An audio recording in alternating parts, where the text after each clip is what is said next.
Hello everyone, welcome back to my channel. So आज हम करेंगे क्लास 10th की एक्सरसाइज 3.1 के बाकी के क्वेश्चन। सो हमारे पास सेकंड क्वेश्चन है, on comparing ratio a1/a2 b1/b2 and c1/c2 find whether these lines are intersecting parallel और कोइंसिडेंट। सो ये वाली चीज़ मैं आपको इंट्रोडक्शन वीडियो में बहुत अच्छे से एक्सप्लेन कर चुकी हूँ। अगर आपने वो वीडियो नहीं देखा तो पहले वो वीडियो देखें, फिर ये क्वेश्चन बहुत ईजिली समझ आएगा। देखो फिर भी मैं थोड़ा बता देती हूँ। a1/a2 हमारे पास जो x के कोफिशिएंट होते हैं, दो इक्वेशन दी मिलेंगी, उनमें जो x के कोफिशिएंट बनेंगे उनका रेशियो निकालेंगे, जो y के कोफिशिएंट बनेंगे उनका रेशियो निकालेंगे, और जो कांस्टेंट टर्म्स हैं उनका रेशियो निकालेंगे। अगर आपके पास a1/a2 not equal to b1/b2 आए तो ये आपके पास इंटरसेक्टिंग लाइंस बनेंगी। अगर आपके पास तीनों रेशियो इक्वल आए तो ये कोइंसिडेंट लाइंस बनेंगी। और अगर आपके पास फर्स्ट दो रेशियो इक्वल आए बट थर्ड रेशियो इक्वल ना आए तो ये आपके पास पैरेलल लाइंस बनेंगी। सो देखो फर्स्ट पार्ट हमारे पास है 5x - 4y + 8 7x + 6y - 9। सो हम कंपेयर करेंगे। जो फर्स्ट वाले इक्वेशन में है x का कोफिशिएंट a1, ये b1, ये c1। देन सेकंड इक्वेशन पे आएंगे तो a2 b2 c2। तो देखो a1 हमारे पास है 5, b1 हमारे पास है -4, c1 हमारे पास है 8, a2 is 7, b2 is 6, c2 is -9। अब देखेंगे a1/a2 निकाल के b1/b2। a1/a2 आएगा हमारे पास 5/7, b1/b2 हमारे पास आएगा -4/6 दैट इज -2/3, और c1/c2 हमारे पास आएगा 8/-9। अब आपके पास ये दोनों ही वैल्यूज इक्वल नहीं है, a1/a2 not equal to b1/b2। सो ये हमारे पास बनेंगी इंटरसेक्टिंग लाइंस। नेक्स्ट हमारे पास है, फिर से कंपेयर करेंगे। यहाँ पे a1 9 है, b1 3 है और c1 12 है। a2 is 18, b2 is 6 and c2 is 24। फिर से a1/a2 निकाला, यह आया 9/18 जो कि 1/2 है। b1/b2 निकाला, ये है 3/6 जो कि 1/2 बनेगा, और c1/c2 निकाला 12/24 अगेन 1/2 बनेगा। अब तीनों वैल्यू इक्वल आई, यानी a1/a2 is equal to b1/b2 is equal to c1/c2। तो ये हमारे पास कोइंसिडेंट लाइंस बनेंगी। सबसे इजी क्वेश्चन इस एक्सरसाइज का, अगर आपको रेशियोज का ये पता है कि क्या चीज़ क्या बनेगी तो आप बहुत इजीली कर सकते हैं। तो अगर इक्वल नहीं दोनों की दोनों तो इंटरसेक्टिंग लाइंस बनेंगी, अगर तीनों इक्वल है तो कोइंसिडेंट बनेगी, बट अगर लास्ट में नॉट इक्वल आता है तो वो पैरेलल लाइंस बनेंगी। नेक्स्ट हमारे पास है 6x - 3y। फिर से कंपेयर करेंगे x का coefficient, a1 is 6, b1 is -3, c1 is 10, a2 is 2, b2 is -1 and c2 is 9। a1/a2 हमारे पास बनेगा 6/2 दैट इज 3। b1/b2 हमारे पास -3/-1 जो कि बनेगा 3, एंड c1/c2 विल बी 10/9। अब फर्स्ट टू टर्म्स इक्वल हैं, थर्ड इक्वल नहीं है, तो ये कौन सी लाइन बनी? Parallel line. So a1/a2 is equal to b1/b2 not equal to c1/c2. So these are parallel lines.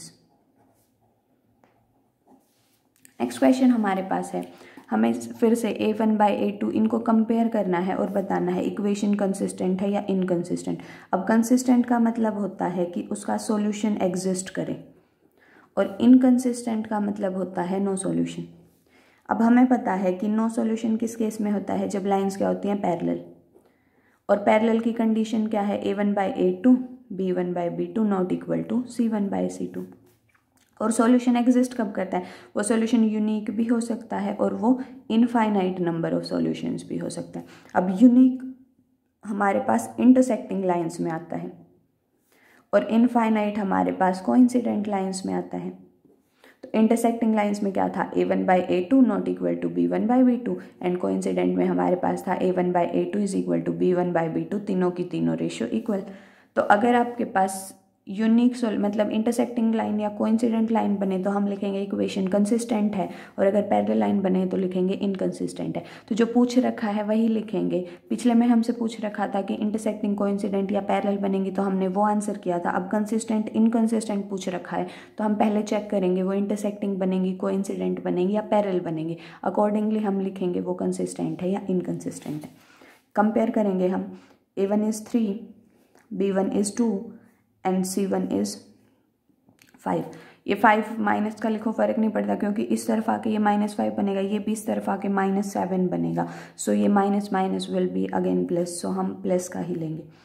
A2 हमारे पास 2 है, B2 हमारे पास -3 है एंड C2 हमारे पास 7 है। A1 बाई A2 निकालेंगे, दिस इज़ 3/2।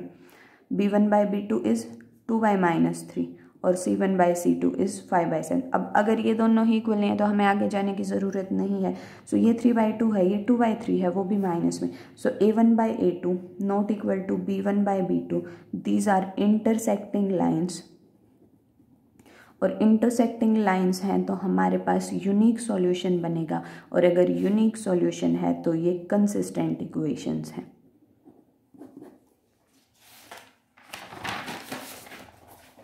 नेक्स्ट हमारे पास है 2x minus 3y is equal to 8। Again compare करेंगे, A1 is 2, B1 is -3 and C1 is 8। A2 is 4, B2 is -6 and C2 is 9। A1 by A2 2/4, that is 1/2. B1 by B2 -3 by -6, again 1/2, and C1 by C2 is 8/9. So ये दोनों equal आई but ये equal नहीं है तो हम लिखेंगे A1 by A2 equal to B1 by B2 not equal to C1 by C2, और ये हमारे पास आता है पैरेलल लाइंस का केस। और अगर पैरेलल लाइंस हैं तो नो सॉल्यूशन है, और अगर नो सॉल्यूशन है तो लाइंस क्या है, इनकंसिस्टेंट। नेक्स्ट हमारे पास है 3/2x। फिर से कंपेयर करेंगे, A1 is 3/2, B1 is 5/3 and C1 is 7। A2 is 9, B2 is -10 and C2 is 14। A1 by A2 निकालेंगे, A1 by A2 is equal to 3/2/9, मतलब 9 यहाँ पे आएगा हमारे पास, ये 1/6 बनेगा। B1 बाई B2 निकालेंगे, ये है 5/3 और -10, ये -1/6 बनेगा। इसे आगे करने की ज़रूरत है नहीं क्योंकि ये हमारे पास इंटरसेक्टिंग लाइंस बनी, क्योंकि ये माइनस का है, ये प्लस का है। So A1 by A2 not equal to B1 by B2 implies intersecting lines which implies unique solution and which implies consistent lines. Next हमारे पास है 5x minus 3y is equal to 11। Again हम compare करेंगे। So यहाँ से A1 will be 5, B1 will be -3 and C1 will be 11। A2 will be -10, B2 is 6 and C2 is -22। A1 by A2 निकालेंगे, 5 by -10 will be -1/2। B1 by B2 निकालेंगे, 3/6 that is -1/2। Again C1 by C2 निकालेंगे, 11/22 1/2 and minus के sign के साथ, सारी equal आई। तो A1 by A2 is equal to B1 by B2 is equal to C1 by C2 implies coincident lines. और अगर कोइंसिडेंट है तो इनफाइनाइट नंबर ऑफ सॉल्यूशंस, और अगर इनफाइनाइट नंबर ऑफ सॉल्यूशंस हैं तो इक्वेशन क्या है, कंसिस्टेंट। फिफ्थ पार्ट हमारे पास है। अगेन कंपेयर करेंगे, A1 is 4/3, B1 is 2 and C1 is 8। A2 is 2, B2 is 3 and C2 is 12। सो हमारे पास A1 बाई A2 कितना आएगा, 4/3, this will be 2/3। B1 by B2 will be 2/3 and C1 by C2 will be 8/12, that will again be 2/3. So तीनों की तीनों equal आई। So A1 by A2 is equal to B1 by B2 is equal to C1 by C2। हमारे पास फिर से क्या बनी, ये coincident lines implies infinite solutions which implies consistent equations. Next question हमारे पास है, हमें बताना है जो इक्वेशन है वो कंसिस्टेंट है या इनकंसिस्टेंट है। फिर से सेम कॉन्सेप्ट, अगर इंटरसेक्टिंग और कोइंसिडेंट है तो हमारे पास कंसिस्टेंट बनेगी, और अगर पैरेलल है तो इनकंसिस्टेंट बनेगी। और अगर कंसिस्टेंट है तो हमें ग्राफिकली सॉल्यूशन ऑब्टेन करना है। देखो, अगर पैरेलल लाइन बनेगी तो नो सॉल्यूशन आएगा, तो इसमें तो हमें ग्राफ बनाने की ज़रूरत है नहीं। उसके बाद अगर आपके पास कोइंसिडेंट है तो दोनों की दोनों लाइन ऐसे आएंगी, सो इनफाइनाइट नंबर ऑफ सॉल्यूशन बनेंगे। बट अगर इंटरसेक्टिंग है तो हमें सॉल्यूशन बनाने की ज़रूरत पड़ेगी, और जहाँ पे ये इंटरसेक्ट करेगी वो हमारे पास उसका सॉल्यूशन बनेगा। सो इसमें कंपेयर करेंगे, A1 हमारे पास है 1, B1 हमारे पास है 1 और C1 हमारे पास है 5। जब इस इक्वेशन पे आए तो A2 हमारे पास है 2, B2 is 2 and C2 is 10। So A1 by A2 is 1/2, B1 by B2 1/2 and C1 by C2 कितना है 5/10, जो कि बना 1/2। तो तीनों की तीनों equal, so A1 by A2 is equal to B1 by B2 is equal to C1 by C2। तो क्या बनी आपके पास कोइंसिडेंट लाइंस, और अगर कोइंसिडेंट हैं इट मीन्स हमारे पास इनफाइनाइट नंबर ऑफ सॉल्यूशंस, तो इम्प्लाइज कंसिस्टेंट। और अगर कंसिस्टेंट है तो हमें सॉल्यूशन ऑब्टेन करना है, मतलब सिर्फ हमें ग्राफ बना के दिखाना है। इस वाले इक्वेशन का ग्राफ बनाएंगे, that is x plus y is equal to 5 and 2x plus 2y is equal to 10। इसमें एक लाइन का ग्राफ बनाओ, दूसरी उसके ऊपर ही आएगी, ये x ये y। जब x को 0 पुट किया y की वैल्यू हमारे पास 5, जब y को 0 पुट किया x की वैल्यू हमारे पास 5। इसमें आओ, ये x ये y, x को 0 पुट किया y विल बी 10/2 5, y को 0 पुट किया x विल बी 10/2 5। आपके पास दोनों सेम इक्वेशन बनेंगे, बना लो। This is 1 2 3 4 5, 1 2 3 4 5। जब x 0 है तो y 5, ये पॉइंट और ये पॉइंट, सेम ये इक्वेशन बनेगी। सो दूसरी लाइन भी इसके ऊपर ही बनेगी, सेम, ये ऐसे नहीं बनानी, इसके बिल्कुल straight line. So same equation हमारे पास x plus y is equal to 5 की है and 2x plus 2y is equal to 10 की है।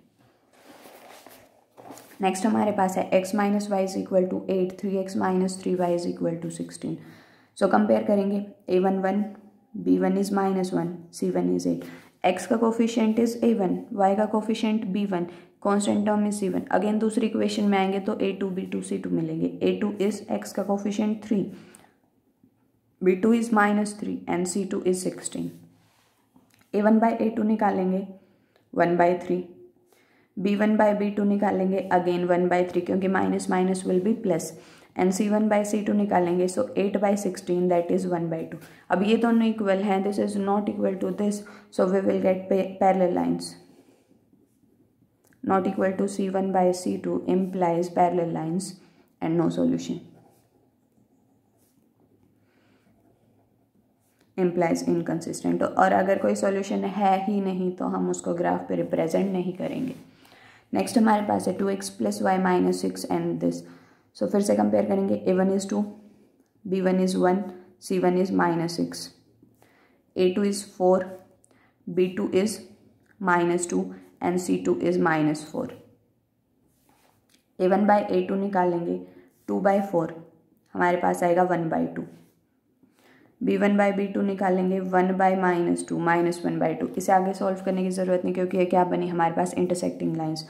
So A1 by A2 not equal to B1 by B2 implies intersecting lines, और एक solution exist करेगा, unique. अब इसका ग्राफ बनाएंगे दोनों इक्वेशन के लिए। सबसे पहले तो हम टेबल बनाएंगे, हम लिख सकते हैं 2x plus y is equal to 6, और इसको लिख सकते हैं 4x minus 2y is equal to 4। ये x ये y 0 0,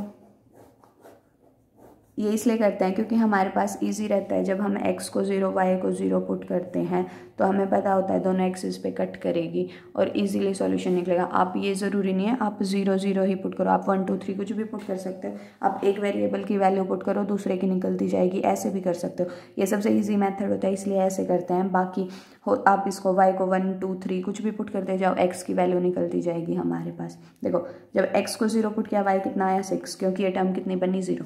जब y को 0 पुट किया तो 2x is equal to 6, x will be 6/2, तो कितना बनेगा 3। इस पे आप जब y को 0 पुट किया ये टर्म खत्म, 4 से डिवाइड करेंगे x की वैल्यू कितनी आएगी 1। जब x को 0 पुट किया ये टर्म आपकी 0 बनेगी, ये -2 से डिवाइड होके कितना देगा -2। अब ग्राफ बना लेंगे,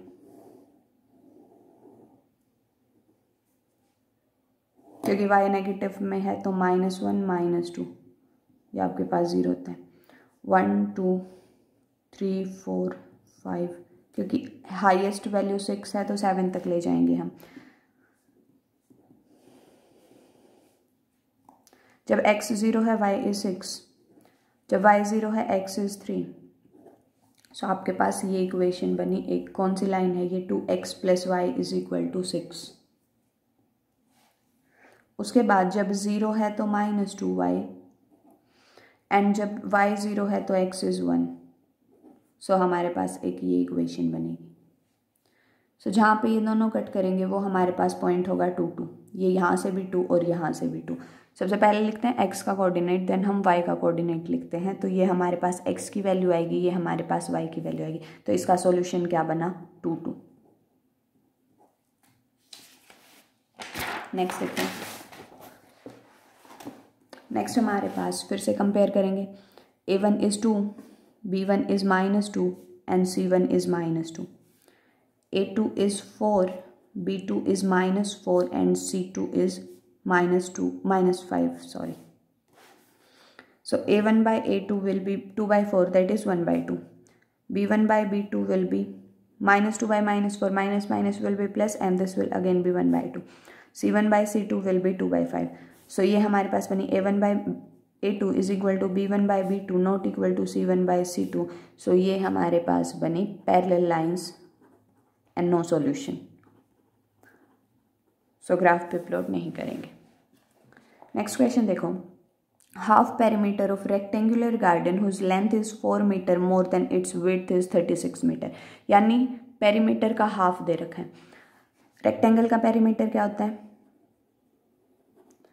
perimeter of rectangle is 2 × length plus breadth.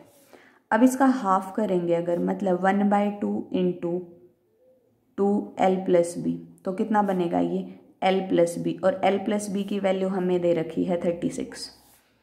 Half of perimeter is 36। उसके बाद दूसरी इक्वेशन है, जो लेंथ है हमारे पास वो 4 ज़्यादा है ब्रेड्थ से। अगर हम लेंथ l माने और ब्रेड्थ को b माने तो जो लेंथ है that is 4 metre more than its breadth. तो हमारे पास दो इक्वेशन बनी। क्योंकि इस एक्सरसाइज में हम ग्राफिकली ही सॉल्यूशन कर रहे हैं तो हम इसको ग्राफिकली ही सॉल्व करेंगे। एक इक्वेशन ये है, दूसरी इक्वेशन हमारे पास है l + b is equal to 36। अब ये दो इक्वेशन है, इनको ग्राफ से सॉल्व कर लेंगे।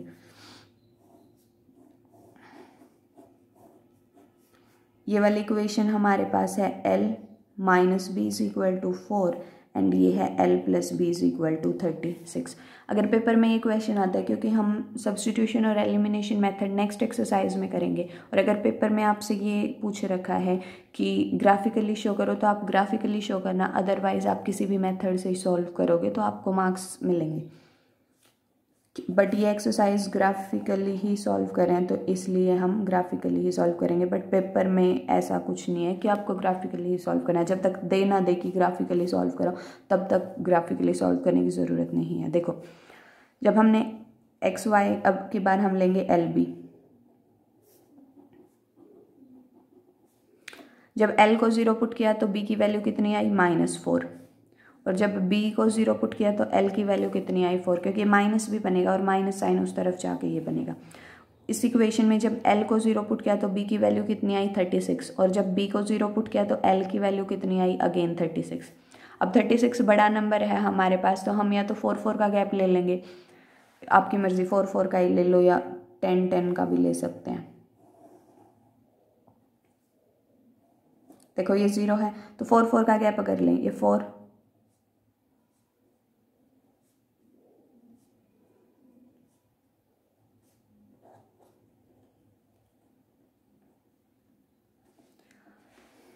अगेन इस तरफ भी हम 4 का गैप लेंगे,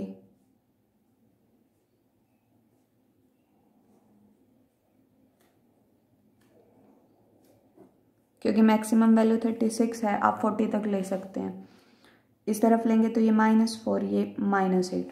जब हम इस वाली इक्वेशन पे, जब L की वैल्यू 0 है, दिस इज -4। अब की बार x y के प्लेस पे ये लेंथ है, ये हमारे पास ब्रेड्थ है, ये -4। उसके बाद जब b की वैल्यू 0 है तो लेंथ की वैल्यू कितनी है 4। और ये ज़रूरी नहीं आप L भी कंसिडर करें, आप एक्स वाई भी कंसिडर कर सकते हैं, आपकी मर्जी, बट लिख देना कि हमने एक्स लेंथ को कंसिडर किया और ब्रेड्थ को वाई, या ब्रेड्थ को जो भी आपको करना है, हम एल बी लेके चले रहे हैं इसमें, सो एल बी से करेंगे। उसके बाद हमें दे रखा है जब एल की वैल्यू 0 है तो बी की वैल्यू है 36, ये वाला पॉइंट, और जब बी की वैल्यू 0 है तो एल की वैल्यू है 36, इस वाले पॉइंट को ज्वाइन कर लेंगे। सो जो आपके पास ये इंटरसेक्टिंग पॉइंट बनेगा, ये इन दोनों इक्वेशंस का सॉल्यूशन बनेगा। सो जहाँ पे ये हमारे पास कट करेगा, ये हमारे पास बनेगा, देखो यहाँ पे ये 20 पे कट करेगा तो हमारे पास लेंथ की value will be 20 and breadth की वैल्यू विल बी 16, क्योंकि हम ब्रेड्थ ऊपर लेके चले थे, लेंथ यहाँ पे लेके चले थे। सो जब आप ग्राफ अच्छे से बनाओगे तो ये 20 एंड 16 पे कट करेगा, मतलब हमारे पास ब्रेड्थ की value will be 16 and length की वैल्यू विल बी 20। नेक्स्ट हमारे पास है given linear equation this, write another equation into variables such that lines are. आपको कोई भी इक्वेशन दे रखी है, बहुत इजीली आप उसकी इंटरसेक्टिंग पैरेलल कोइंसिडेंट लाइंस बना सकते हैं। कैसे? इंटरसेक्टिंग में हमारे पास ये वाला रेशियो, मतलब कि ये अगर 2x + 3y - 8 = 0 है तो a1 की वैल्यू कितनी है 2, b1 is 3 and c1 is -8। अब हमें पता है इंटरसेक्टिंग लाइन के केस में a1/a2 not equal to b1/b2 आएगा, मतलब जो हम दूसरी इक्वेशन बनाएंगे उसमें ऐसा x और y का कोफिशिएंट लेंगे ताकि हमारे पास ये रेशियो सेम ना आए। यहाँ पे 3 ले लेते हैं, यहाँ पे हम 2 ले लेते हैं, मतलब a2 की वैल्यू हमने ले ली 3 और b2 की वैल्यू हमने ले ली 2 और c2 की वैल्यू हम कुछ भी ले सकते हैं, मान लो हमने ले लिया -2। सो इक्वेशन क्या बनी? a2x यानी 3x, b2y यानी 2y -2 = 0। सो अगर हम कंपेयर करेंगे 2/3 नॉट इक्वल टू 3/2, कौन सी लाइन बनेंगी? इंटरसेक्टिंग लाइंस बनेंगी।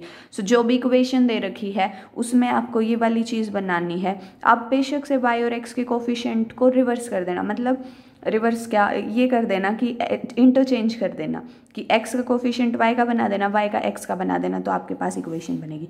नेक्स्ट हमारे पास है पैरेलल। पैरेलल के केस में क्या होता है? a1/a2 = b1/b2 not equal to c1/c2, यानी a2 और b2 की ऐसी वैल्यू लेने हैं ताकि ये रेशियो सेम आए। मतलब अगर यहाँ पे मैं लूँ 2/4 तो 2 का डबल कितना 4, तो मुझे यहाँ पे कितना लेना पड़ेगा? 3 का डबल यानी 6। तो a2 हमने ले लिया 4 और b2 हमने ले लिया 6, और जो c2 है वो ऐसा लेंगे जो इसको डबल, मतलब इसका डबल ना लेके हम कोई और नंबर लेंगे, जैसे हमने ले लिया 7। सो हमारे पास क्या इक्वेशन बनी? 4x + 6y + 7 = 0। जब इसके साथ कंपेयर किया 2/4 विल बी 1/2, 3/6 विल बी 1/2, तो a1/a2 और b1/b2 तो इक्वल है, पर हमने -8/7 किया नॉट इक्वल टू c1/c2 आया, तो ये क्या बनी? Parallel line. नेक्स्ट हमारे पास है कोइंसिडेंट लाइन। अब कोइंसिडेंट लाइन कैसे होती है? हमारे पास a1/a2 = b1/b2 = c1/c2, यानी हमें हर कोफिशिएंट को सेम रेशियो में डिवाइड करना है। यानी अगर 2 का डबल लेंगे तो 3 का भी डबल लेना पड़ेगा और 8 का भी, -8 का भी डबल लेना पड़ेगा। तो इक्वेशन क्या बनेगी? a2 को हम कंसिडर करें 4, b2 को कंसिडर करें हम 6 एंड c2 को हम कंसिडर करें -16, तो सारों का रेशियो कितना आएगा? 1/2। तो इक्वेशन क्या बनेगी? 4x + 6y -16 is equal to 0। बेशक निकाल के देख लेना, ये इक्वेशन और ये इक्वेशन आपके पास इंटरसेक्टिंग बनेगी, ये इक्वेशन और ये इक्वेशन आपके पास पैरेलल बनेगी, and this equation will be coincident. Next हमारे पास है, हमें इन दो इक्वेशंस का ग्राफ प्लॉट करना है और जो ट्राइंगल और एक्स एक्सिस का रीजन है उसको शेड करना है। सबसे पहले हमारे पास इक्वेशन है x minus y is equal to -1 और दूसरी इक्वेशन है 3x plus 2y is equal to 12। जब इस इक्वेशन पे आए, this is x this is y, x को 0 पुट किया तो y कितना आएगा 1, क्योंकि minus minus will B plus, और जब y को 0 पुट किया x कितना आएगा -1। इस इक्वेशन पे आए, जब x को 0 पुट किया y कितना आएगा 6, और जब y को 0 पुट किया x कितना आएगा 4। इसको सॉल्व करके देखोगे तो सेम आएगा। अब ग्राफ प्लॉट करेंगे, आपके पास मैक्सिमम वैल्यू 6 है तो हम 1 के उसमें ही लेंगे, 1 2 3 4 5 6।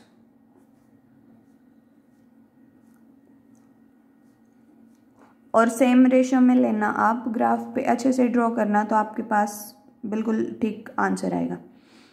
देखो, जब x की वैल्यू 0 है y 1 ये बनी, जब y की वैल्यू 0 है x माइनस 1 ये बनी, तो हमारे पास एक लाइन तो बनी ये। उसके बाद जब x की वैल्यू 0 है y इज 6 और जब y की वैल्यू 0 है x इज 4, दूसरी लाइन बनी हमारे पास ये। अब हमें इस ट्राइंगल के वर्टिसेस बताने हैं जो x एक्सिस और इस पे है। तो देखो, एक तो आपके पास ये कोऑर्डिनेट है, दूसरा ये है, और तीसरे की हमें वर्टेक्स की इसकी वैल्यू निकालनी पड़ेगी। तो जब आप ग्राफ बनाओगे तो आपको जो ये वाला पॉइंट है ये तो y एक्सिस बनेगा और ये वाला पॉइंट आपका x एक्सिस बनेगा, और इस वाली जो आपके पास ट्राइंगल है उसको शेड कर दोगे, नाम दे दोगे A B C। A कितना है आपके पास -1 एंड 0, B कितना है आपके पास ये 4 है x और ये कितना है 0, और जो ये वाला बनेगा ये हमारे पास बनेगा 2 एंड 3। जब अच्छे से बनाओगे ये y एक्सिस को 3 पे कट करेगा, x एक्सिस को 2 पे कट करेगा, तो ये हमारे पास सारे के सारे कोऑर्डिनेट्स आए, वर्टेक्स आए ट्राइंगल के, और ट्राइंगल को शेड कर देना अच्छे से। क्वेश्चन इंपॉर्टेंट है तो अच्छे से करोगे तो बिल्कुल ठीक होगा। सो ये थी हमारे पास exercise 3.1 of class 10th। Next video में हम नेक्स्ट एक्सरसाइज के साथ मिलेंगे, तब तक के लिए like share and subscribe my channel. Thank you so much.